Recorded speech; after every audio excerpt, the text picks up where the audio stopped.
welcome again. It's that time of the week where I do a roundup of the Premier League fixtures that I've just played. So Sunday's games have just finished. We've got no Monday night football this week. We're gonna go straight into it. Manchester derby. Man United fans are probably gonna hate me for saying this. It's gonna irritate their skin, but Manchester is well and truly blue, and there's nothing that they can do about it. Man City are running riot. And Man United just can't stop them. Nothing that they can do to stop them. It's 3-1. I predicted 3-1. I thought it could have got a bit hairy, maybe 4-5. It was only 3, but Man City could have scored more. They had their chances. Man United registered 1 shot on target for the entire game. I think they had 5 in total, 1 on target, I think it was. And the 1 on target was the goal, which came through a Martial penalty. But on the game itself, it was cruise control for the entire game from start to finish by Man City. They dominated possession, they dominated the play, dominated chances, dominated shots, everything. Everything was in their favour. It was pretty much all Man City. Man United really had a snuff. And the penalty didn't really need to be conceded. Lukaku was wide in the area and Edison came charging out and took the legs away from Lukaku. Clear penalty, but it wasn't necessary from the Man City keeper. Manchester City took a 2-goal lead. First goal from Silva, David Silva that is, assisted by the other Silva, Bernardo Silva. Great teamwork. Great goal, all-round goal. And the goal had been coming for a while previous to that. Even though the goal was kind of early, you could see it was coming. It was all Manchester City out there. It was literally all Man City. Man United were playing very deep within themselves, and also they had no Pogba and no Sanchez in the team, and no Lukaku, who didn't start. He came on, but he didn't start. So no Lukaku, no Sanchez, no Pogba. At the start of the game, Lingard starting in the front three with Martial and Rashford. Obviously, there wasn't enough going forward for Manchester United in that game. And then they went 2-0 up through Sergio Aguero with a fine finish. Through ball by Mahrez. Finished literally with a plump by Aguero into the top left-hand corner from the right-hand side. Nothing the heck could do about that. And again, United pull one back 2-1 through the penalty. Martial sending Edison the wrong way. And then Gundogan coming off the bench to wrap it up. 3-1. Again, comfortable for Man City. They remain top of the table. And as another team from the Big Six that's been defeated and out of the way by Man City, and it's just looking like it's going to be wins all season, and just no one can stop them. But fantastic performance from the boys in blue. Moving on, we had another game on Sunday today. Arsenal at home to Wolverhampton Wanderers 1-1. Disappointing from Arsenal. Disappointing. They didn't even look at their fluent attacking best today. They again looked at their I don't understand it, because this draw makes it 3 draws in a row.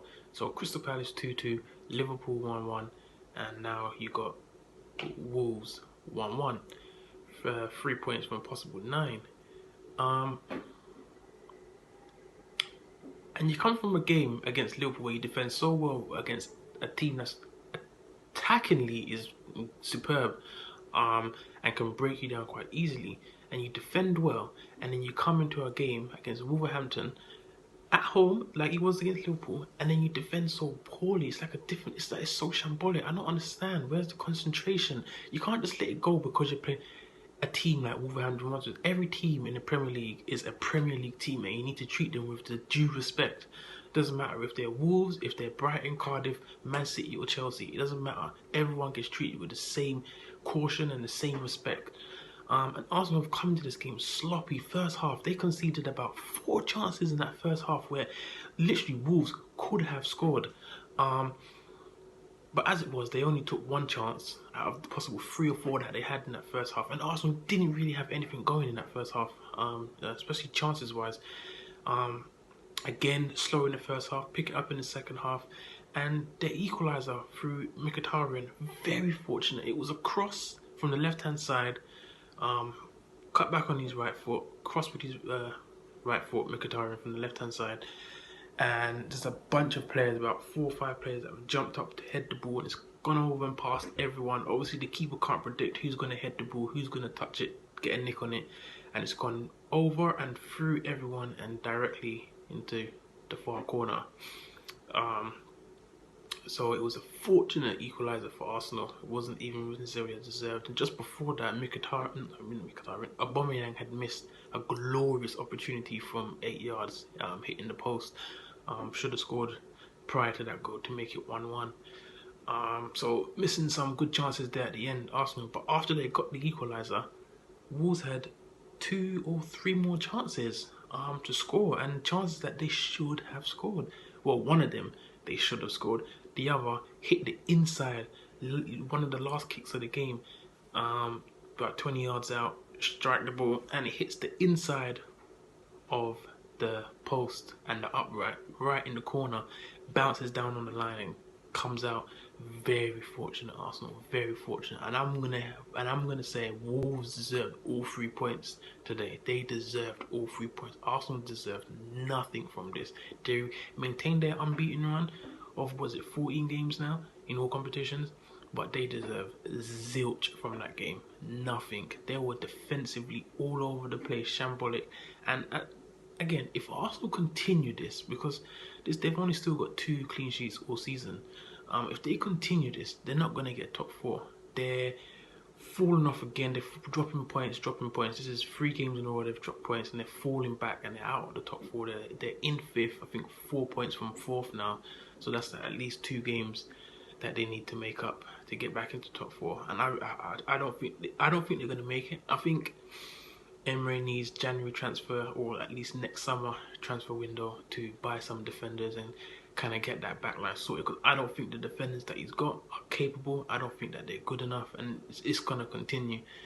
So I think he needs a left back and 2 centre backs. If he can work with Bellerin, I think he needs 2 centre backs and a left back, because what he's got there just isn't good enough, or at least one, because he bought Socrates, who's been injured, and if he can make him work, he can make him work, but at least another defender.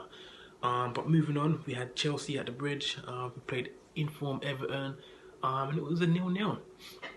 And I'm going to say a draw was probably just. Both teams had their chances. Neither of them took them. Some good saves from goalkeepers. Alonso had some pretty good chances of Chelsea, probably their best chance. One at near the end of the game, he struck the post from wide. Another one, a volley from wide that forced a good save from Pickford. So Alonso had a couple of chances to score. Morata had a chance to score, kind of scuffed it. Great save by Pickford again. He also had a penalty shout. It was kind of a weak penalty shout. But all in all, I'd say on the basis of play, it was probably a fair result. A draw, probably 1-1 would have been nicer. Both teams probably should have got at least 1 goal, but a draw would have been the correct vote, which it was. Moving on, we had Liverpool also played on the Sunday. So all the big teams playing on Sunday. Liverpool playing Fulham at Anfield 2-0 to Fulham. I'm sorry, not to Fulham, to Liverpool. Comfortable in the end. They had 1 or 2 scares with Sessegnon through on goal at 0-0, and striking just wide of the right hand post. Probably should have scored. And then also at 0-0, just before Liverpool scored, just before they scored, Mitrovic scored.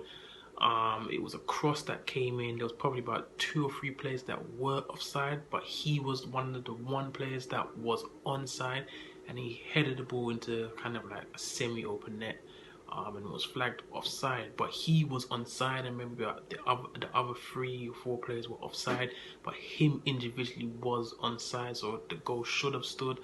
But right after they scored, and it was disallowed, Liverpool were on a fast counter. Fulham weren't prepared. They lapsed in concentration. They'll probably still ruin the disallowed goal. Thought it should have stood. and we're up on the other end, and Salah converted to make it 1-0. And then not long after that, Shaqiri scored to make it 2-0, and that was pretty much the game. Salah had one or two more chances that he could have scored, only half chances that he could have scored, didn't score, but 2-0. Deserved win for Liverpool. 3 more points, keeping up their pace with Manchester City, and obviously with Chelsea picking up a 0-0, gaining grounds on Chelsea, whereas Chelsea are dropping off further behind Manchester City, with Man City beating Manchester United 3-1. Elsewhere, we had Spurs to play Crystal Palace away from home, and that was a 1-0 victory. Spurs are really struggling. I say this every week that they're struggling and they're not at their best. I think again, Eriksen started on the bench on Saturday. He started on the bench. Dele Alli got a start, but Eriksen was on the bench. And the goal came through an unlikely source. It was Foyth on his second start. He had his first start of the season last game week, and this week he started again, and he won the game for Spurs. Spurs are really struggling, and I say struggling, but it's their best ever start to a Premier League, and they're still picking up wins. So not struggling in the sense that they're getting the results, but performance-wise, they're not at their best, and obviously Spurs players and fans alike would like them to be playing better, but they're getting the results. Can you complain when you're winning week in, week out? I don't know. So the top 3 teams, Man City, Liverpool and Chelsea, still remain unbeaten in the league. Man City with 2 draws, Liverpool with 3 draws, and Chelsea with 4 draws. Spurs have drawn 0. It's just win or bust with them. So they've got 3 losses and 9 wins. Something along those lines. I think 3 losses and 9 wins. And Arsenal falling off the pace a bit. Moving on, Southampton with a 1-1 draw at home to Watford. Gabbiadini opened up the scoring for Southampton, and Hobas equalising. So that in all, it was a good draw for Southampton. They probably would have liked to win. Watford are the better team. They've gone into this match a bit more informed than Southampton. Obviously, Southampton just recently, not too long ago, got a 6-1 thrashing to Manchester City, so they were probably a bit in low spirits, but 1-1, a good result for them nonetheless. And we're really starting to see teams really kicking with their, survival fight mode already. And we're seeing some unusual results already. And I'll move on to them. Newcastle the next, being a 2-1 victory over Bournemouth. Now Bournemouth are in hot form. Would expect them to done some damage here. Possibly pick. I think I said 2-1 win to Bournemouth. I think, but it's gone the other way. 2-1 win to Newcastle. So that's back-to-back victories for them. They went from after 10 games, 0 wins to now 12 games and 2 wins. So they've got back-to-back wins. Newcastle in a little bit of form now, and they want to keep this momentum going. Those have been a big 2 games, 6 points for them. Really getting them out of a sticky situation for now. And we also had Leicester Burnley 0-0, no goals there. Leicester are just prodding along really. They're just getting it over with, trying to get the season out of the way it seems, but they're just prodding along 0-0. Vardy has really not found his goal scoring boots this season at all. He's on a serious goal drought. I can't remember the last time he scored. It's been a long while. Is he getting on? What is he? He's about 31 now. Maybe he's really past his peak, and this is it from the Vardy party. This is it. But 0-0 there. Burnley would be happy with an away draw there, an away clean sheet, and hopefully that they can kick into some of that last season form that they had. Moving on, we had Huddersfield 1, West Ham 1. Again, Huddersfield will probably be the better of the 2 teams that got the point, because they've been really poor, struggle for goals at home. They've just been struggling all round in general all season. West Ham, who did find a little bit of form of recent, they would have liked to have gotten a win here. They probably should have. They are the better team. They are better than Huddersfield. They invested heavily in that team, and for me personally, I feel like it's not returning. The investment isn't paying off basically, and they're playing poorer than expected. I mean, ever since the sale of Payet, it's just been on a decline season after season. But 1-1, a point apiece.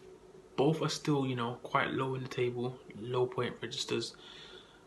So they're going to want to start picking up some wins, both of them. But Cardiff picking up a crucial win this week, a 2-1 win over Brighton. Brighton took an early lead. I think it was through Dunk. Took an early lead, and then Peterson is his name. He equalised 1-1, and then Brighton went down to 10 men, and once they went down to 10 men, it was basically just a fight for the point. But a last minute, I think it was 92nd minute goal from what's his name, Bamba, won the game for Cardiff, and a big 3 points for Cardiff. Ironically, he celebrated by taking off his shirt, and the referee asked him if he took his shirt off, and he said no, and he got away without getting a booking. Little bants, and he posted on his Twitter and said hopefully the ref don't have Twitter. Little joke there. But we're seeing real shape now. We're really seeing who are those that are going to push for the title. I think it's the three that are still unbeaten. But obviously, personally, I don't really fancy or favour Chelsea. It's just between Liverpool and Man City. But I have to pick another team over the Man City. I don't really think anyone's going to challenge them. You can see, like, they've scored 3 past Man United, a team that just beat Juve. They won like 3 or 4 wins in a row in all competitions, and they just dispatched of Man United like they were a small team. Really, it actually honestly wasn't that difficult. I know they didn't have Pogba, I know they didn't have Sanchez, etc. But it was all too easy for them, and they scored another 3 goals, which takes them up to 36 goals, which is on track for 3 goals a game. So you beat Man City, you literally scoring a goal or 2 goals and having to keep it tight at the back, because it's just relentless from them. It honestly is relentless, and I can't see teams keeping up with that kind of pace and consistency all season, just due to the fact that they're amazing squad depth that they got. But yeah, we're seeing real shape in the Premier League. Those that are going to challenge for the title, those that are going to be pushing for top 4. I think it's between Spurs and Arsenal to get back into Champions League for that final 4th place spot. And Man United are going to be fighting for Europa League. Well, I say fighting for, but it's kind of theirs. They will make it in quite comfortably, but I don't think they'll be challenging or pushing for top 4 places. And we're seeing who's going to be fighting for survival and who will survive. But that's it from me. What do you think? Do you think the results were just? Do you think some of them were unjust? Do you think Arsenal deserved a draw? Should they have lost by now? Do you think the Chelsea-Everton was the correct result? What do you think? You think Man City's got this title wrapped up? Is it all too easy for them? Is the league petty? Is it a joke for them? Are they just having fun? Let me know what you think. Don't forget to like, subscribe, follow us on all the media platforms. And again, I'll say it again, make sure you listen out for our weekly podcast. It's one of the best things that we got going right now. It's exciting, hot topics in football and sports in general. That's it for me, and I'll see you again next week.